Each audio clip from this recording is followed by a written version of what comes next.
students, we will continue with the type of chemical reactions. The fourth type is double displacement reaction. So in the previous session we had seen single displacement reaction wherein a highly reactive substance or an element replaces the low reactive elements. So here we can see that there are two or more group of atoms that mutually exchange with each other. That is known as double displacement reaction. We have taken an example here. So sodium sulfate, barium plus barium chloride gives rise to, so there is a double displacement reaction, that is sodium displaces barium and combines with chlorine, and barium displaces sodium and combines with sulfate to form barium sulfate and sodium chloride. Here you can see that sodium sulfate is an aqueous solution, barium chloride is also aqueous solution, so the reaction happens totally in a aqueous solution, so that gives rise to the formation of new products, that is barium sulfate and sodium chloride. So barium sulfate is solid in nature and it does not dissolve in the sodium chloride solution. So sodium chloride is aqueous in nature. So when it doesn't dissolve in the solution, it forms a precipitate. As we have learned before that precipitate is an insoluble substance that either remain at the bottom of the solution or it comes up floating in the solution. So here we can see that the product formed is white in color. So next reaction is redox reaction.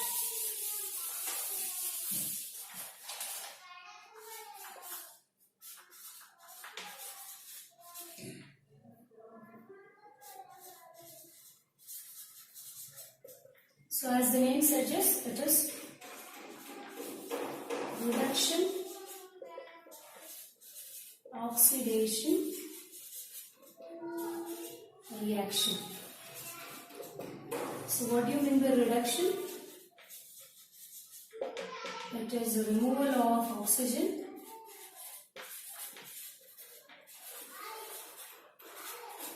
and addition of hydrogen. So it's the reverse of reduction is the oxidation reaction. Oxidation, it is addition of oxygen and reducing or removal of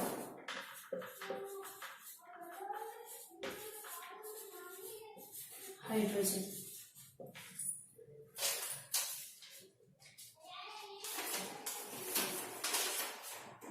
So we'll take an example here. So removal can also be given as loss, addition is gain. So we can see copper oxide plus hydrogen on heating gives rise to copper plus water. So you can see that this is a reduction reaction.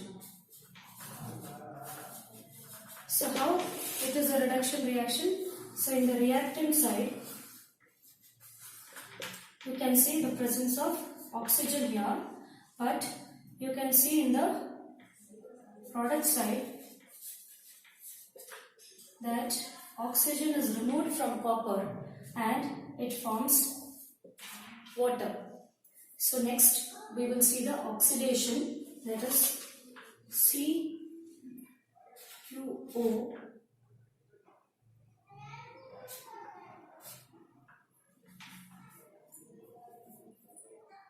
plus H2O, H2 gives rise to heat plus water. It is the same reaction, it gives rise to oxidation. You might be thinking now, why the same reaction?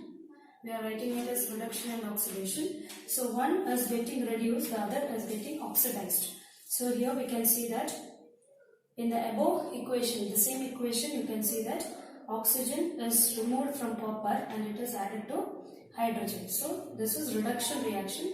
This copper is getting reduced and what is getting oxidized is hydrogen is getting oxidized to form the product copper and water.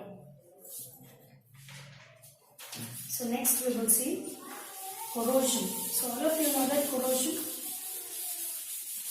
What is corrosion? Corrosion is the exposure or a metal is attacked by the surrounding chemicals like chemicals or any other elements.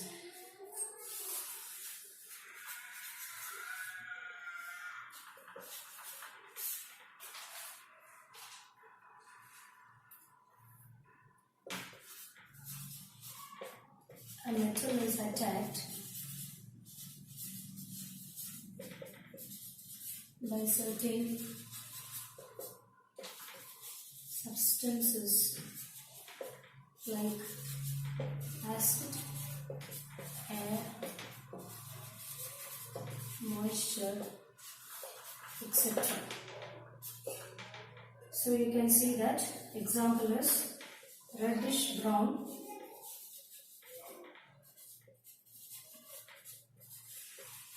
coating of an iron when it is exposed to air and moisture. So you have an iron nail, and if you are exposing the fresh iron nail for a few days or few hours, you can see that slightly the color of the iron will change into reddish brown.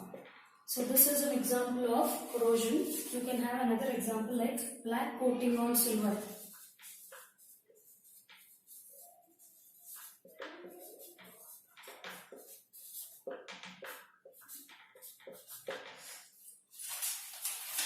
So next we will go with the rancidity.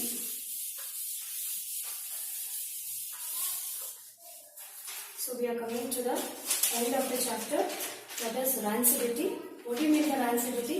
You can see that some oils and fats become rancid. Means the smell and the taste of the oil changes when you are keeping it for a longer duration of time.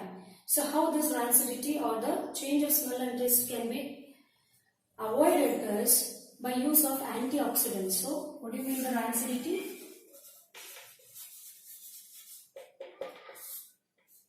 It is a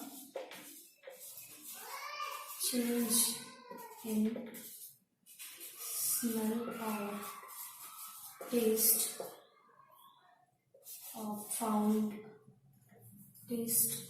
oil and fats is known as rancidity. So how you can overcome this? That is application.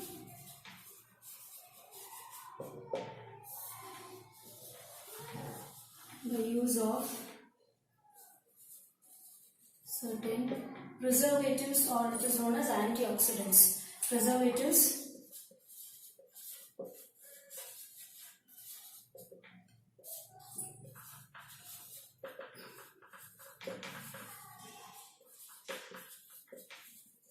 to avoid the rancidity or spoilage of the oil and the fats. So this completes your first unit, chemical reactions and its equations. Increases for the grasshopper while there is a decrease in the number of plants. So you can see that here the snake is also increasing in number, but when it comes to food, it is also starving to death. So that is the condition that we are into now at that present scenario. That's why we are in the process of saving tiger and other species of the particular food chain. When one of the species become extinct, it will be very tough for the other species to survive for a longer time, and finally this world will come to an extinct, or the world will nowhere be there and we will not be alive to live. So let's see next topic is bioaccumulation.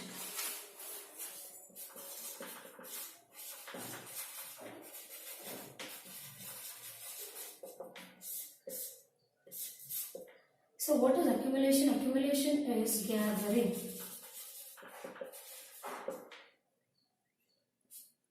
Putting it together.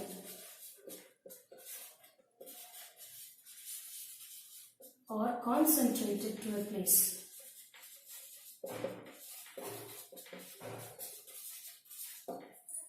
So bioaccumulation means there is a accumulation of biological contents from the man-made mistakes. So for example, let us take the example of pesticides.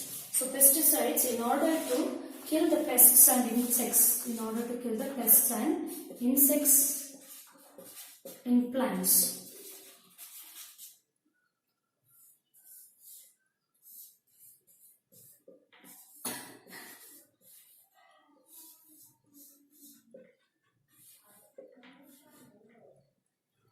So you are spraying pesticides here. Some of it also flows to the soil and it gets accumulated in the soil. And what happens is, in the food chain, so we have seen previously the food chain of grass, grasshopper, frog, snake and hawk. The same example if we take here also, we can see that when grass is eaten by a grasshopper, so there is almost, you say, some 2 droplets of pesticide content along with the moisture is gone inside the grasshopper. When this is eaten by the frog, so it's like 5 grasshoppers are eaten by a single frog. So almost the percentage of pesticide content or the concentration of the pesticide content will increase in the frog with respect to the grasshopper. When this frog, this is a frog, so some 2 or 3 frogs are there as such. Like this is eaten by a single snake, there is again increase in concentration of the pesticides. So this is known as biomagnification. Biomagnification means there is an accumulation of the pesticides or concentration of the pesticides increase from one trophic level to the another is known as biomagnification. But what is bioaccumulation? Say this grasshopper feeds every day a small amount of the pesticides or along with the plant. So this pesticides gets accumulated in the body of the grasshopper. Finally, it leads to a major problem that leads to the death of the grasshopper. For example, let us take our example such as humans consume vegetables that is sprayed with some pesticides, and we are consuming almost every day the same vegetables that has some content of the pesticides. These pesticides get accumulated in our body, which is non-biodegradable. In any sense, it is non-biodegradable, hence it goes on accumulating in our body. That is the way that we are facing more increase in number of the persons who has the cancer. That is, there is proliferation of cells. What do you mean by proliferation? It is multiplication of our healthy cells, which is not necessary for our body. It goes on multiplying in the form of tumors that leads to cancer. So bioaccumulation is single species accumulation of the pesticide or any other content into the particular body for a longer exposure of these pesticides. Biomagnification is the movement of pesticides from one trophic level to another trophic level. The concentration increases from one trophic level to another trophic level is known as biomagnification.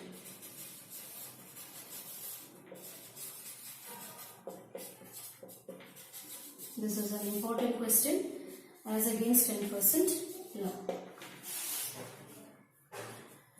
So next we will see depletion of ozone. So you have seen that in previous classes. What do you mean by depletion of ozone? What is ozone actually? So we know that we are living in Earth. Earth has atmosphere. So we all know atmosphere consists of oxygen. Outer atmosphere, where this ozone layer is formed. It's a protective layer. Protective layer formed by the sun's rays. Sun rays, that includes UV, infrared radiations. What do you mean by UV? Ultraviolet radiations. Radiations that reach the O2 molecules. O2 molecules that reach the O2 molecules, they are split by these highly dangerous ultraviolet rays into single oxygen atoms. So these single oxygen atoms sometimes molecule to form O3, a new molecule that is known as ozone. So how ozone is very protective.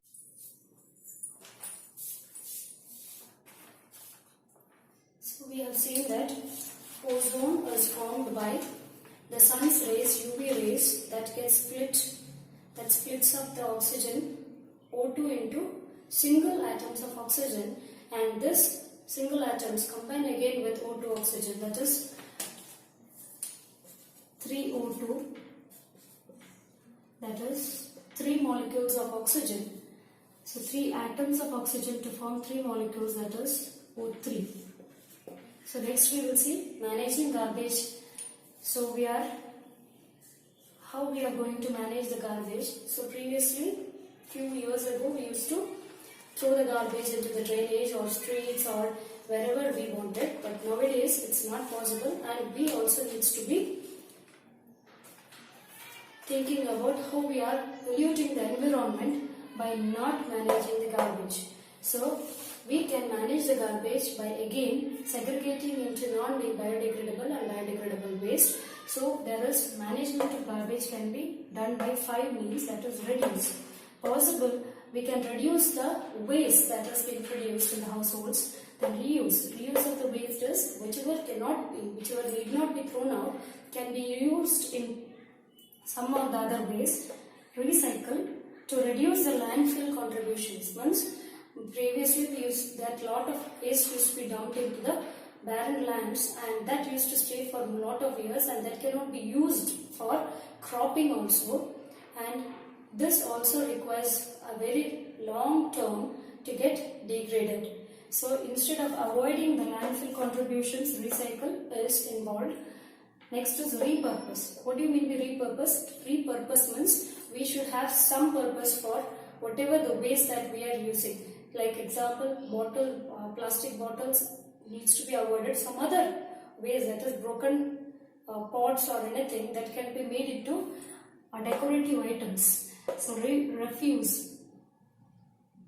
You need to refuse the usage of non-biodegradable materials, as it is very important to help improve our environment and keep our environment clean. So we have covered almost all sections of this chapter, and very important thing is 10% law, biomagnification, managing garbage waste.